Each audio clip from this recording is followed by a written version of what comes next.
Bajo la mirada del volcán Cayambe, en uno de los rincones del Ecuador, entre colinas, pajonales, sembríos y guasipungos, se escriben las páginas de una de las figuras más significativas del siglo XX.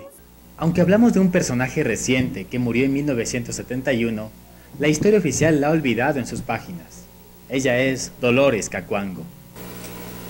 Reclamando mejor salario, menos tiempo de trabajo, mejor trato, llevan a destacarse algunas mujeres, muchas mujeres en Cayambe, pero entre todas ellas sin duda destaca Dolores. En las faldas del volcán Cayambe, en una de las haciendas de los padres mercedarios, nace Dolores Cacuango. Desde muy temprana edad, ayudaba en los quehaceres agrícolas y domésticos. En 1908, cuando la Revolución Liberal promulgó la Ley de Beneficencia, se expropiaron varias haciendas en poder de la Iglesia y se entregó en arriendo a gente influyente del gobierno.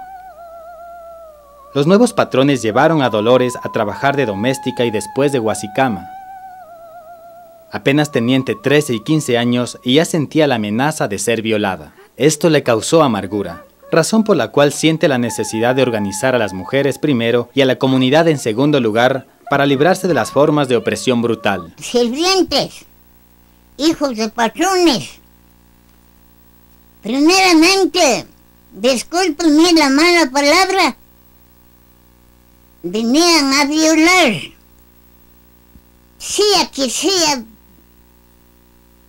guaguas de 10 años, 9 años, y ya chupados de los señores hijos de arrendadores. Como mujer sabía cuál era la explotación de las trabajadoras indígenas, que debían acompañar al marido y trabajar en lo que trabajaba el marido, pero sin percibir salario.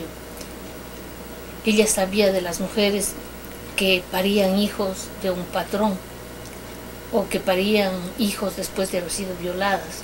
Con el deseo de librarse de los intentos de abuso sexual y con la ilusión de conocer la capital de la República, fue a Quito y trabajó como empleada doméstica en la casa de un militar que requería de una longa para el servicio.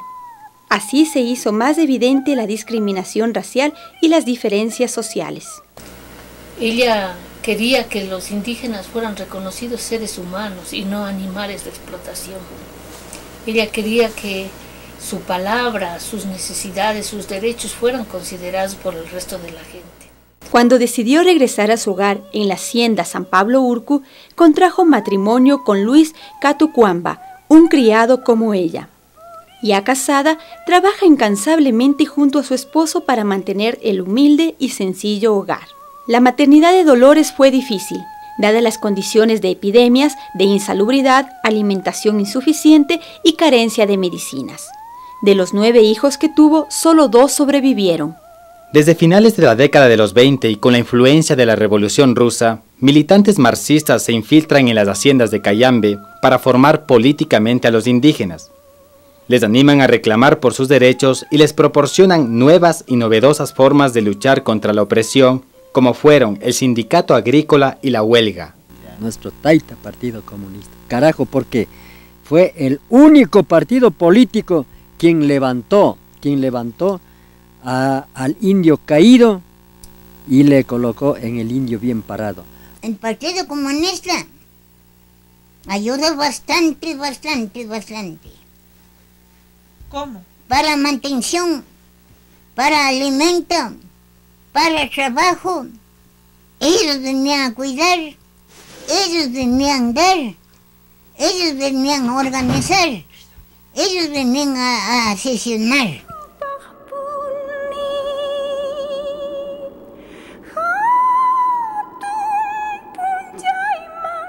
pueblo indio nuestro tiene una cosmovisión terrígena, ¿no?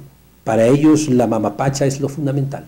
Desde el inicio de la colonia, cabecillas indios como Juana Calcán, Jumandi, Fernando de Aquilema, Quiruba, entre muchos otros, lideraron levantamientos indígenas ante los abusos y crueldades de los terratenientes. Pese a la intensidad de estos levantamientos, la falta de una organización fuerte y de formación política condujeron siempre a la pérdida de vidas humanas y la derrota. Ninguno de estos cabecillas indios puso en marcha un proceso organizativo que reúna a las diferentes comunidades de la República.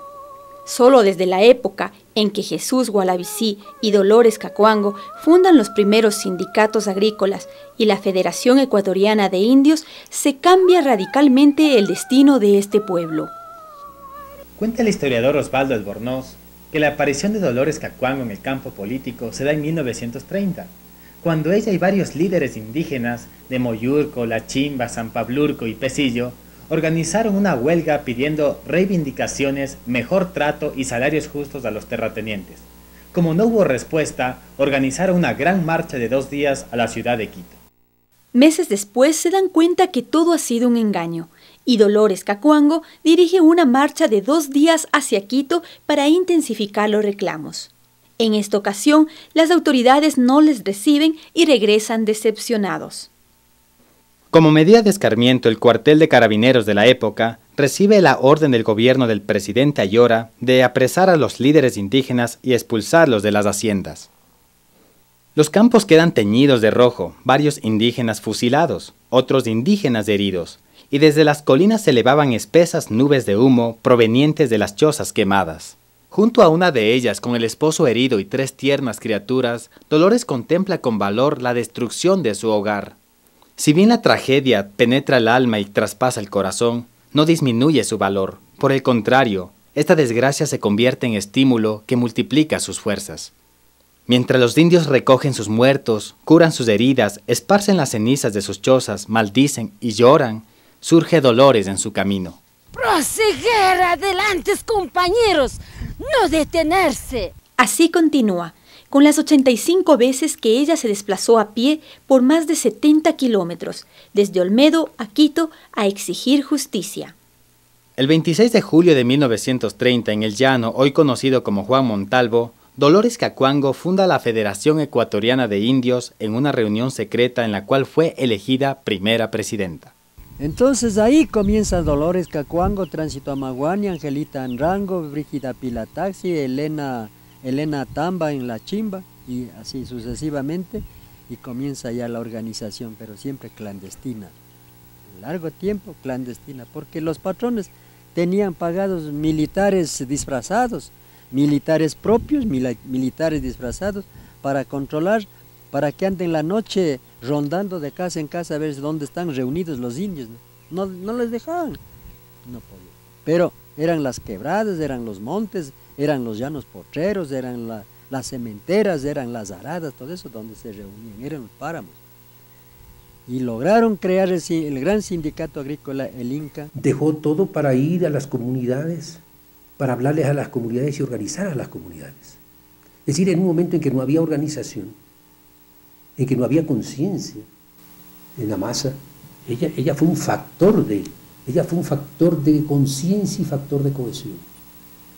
Yo creo que el factor de conciencia en aquella época, cuando no había nada, es lo que la eleva y la hace una pionera en la lucha reivindicativa de los indios por la tierra y por la cultura. También bajó a la costa y ayudó a organizar a los montubios, ¿no? Ella quería que existiera una organización nacional que recogiera todas las clases desposeídas, a los trabajadores, como ella decía, panaderos, sombreros, todos quiero que se organicen, todos hagamos una sola causa, todos busquemos un solo camino.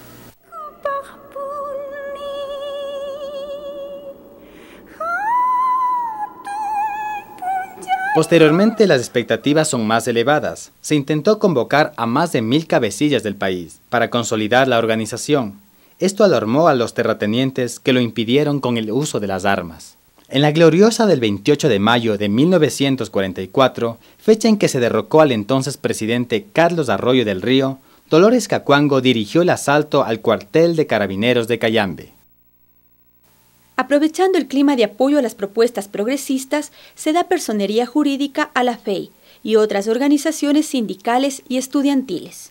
Pese a que ella no sabía leer y escribir, Dolores Cacuango luchó para crear escuelas interculturales bilingües que respeten las lenguas tradicionales y las costumbres de cada pueblo.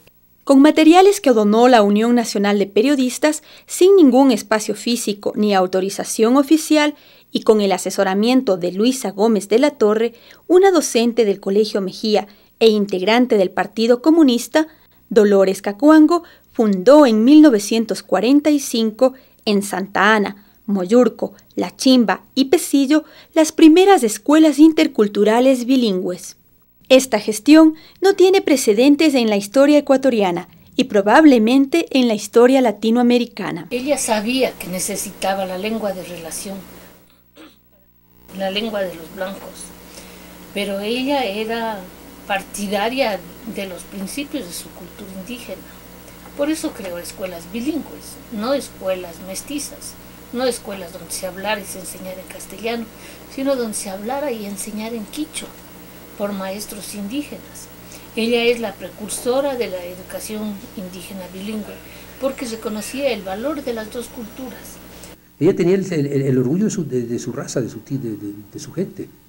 Precisamente por eso ella no quería que se aplaste una de las expresiones de la dignidad que es el idioma. Ñukanchi mamallaktata, ñukanchi uqshakunawan tapashun, tukuylla mashikuna, carajo.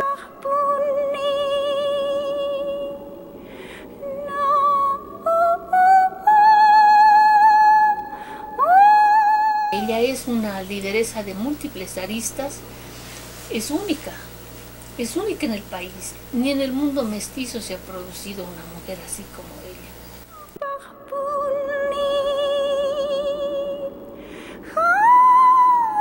Primero porque es indígena, y se supone que el talento, el valor y los méritos solo corresponden a las clases dominantes o a los sectores urbanos.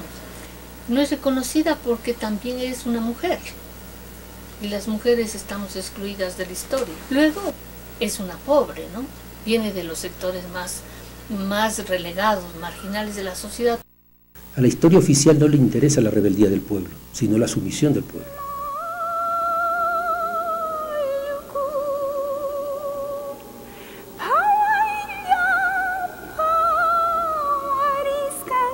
Cuando ella hablaba, iluminaba todo.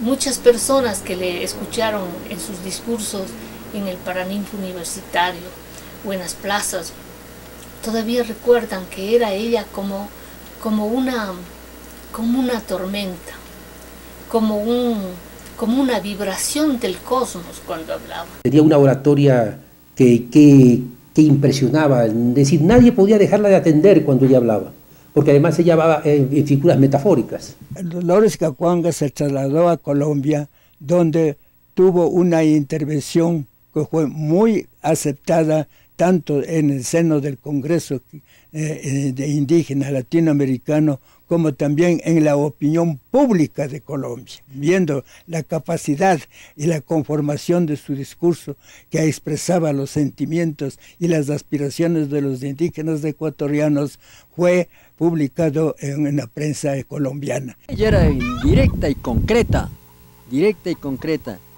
decía: nuestro pensamiento, ñukanchi yuyayka, jawa urku kunashinapi mitian. Nuestro pensamiento está como en los altos cerros. Nuestro corazón, nuestro espíritu, nuestra fuerza es como la fuerza de los altos páramos. Así comparaba la energía del hombre, le comparaba con la energía de la madre naturaleza.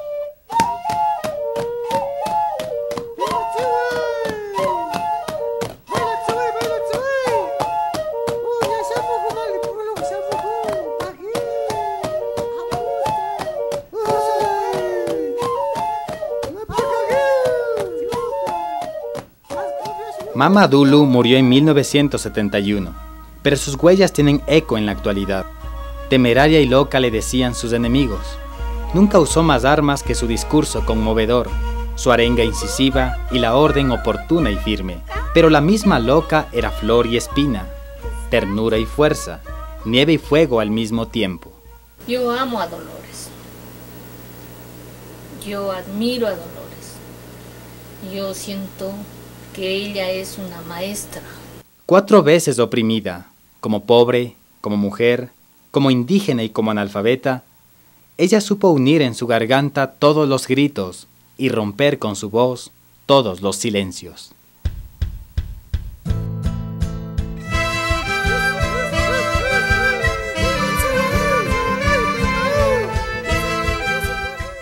Compañeros, somos como la paja del páramo. Aunque patrón arranque y queme, volveremos a reutinear y con la paja del páramo cubriremos el mundo.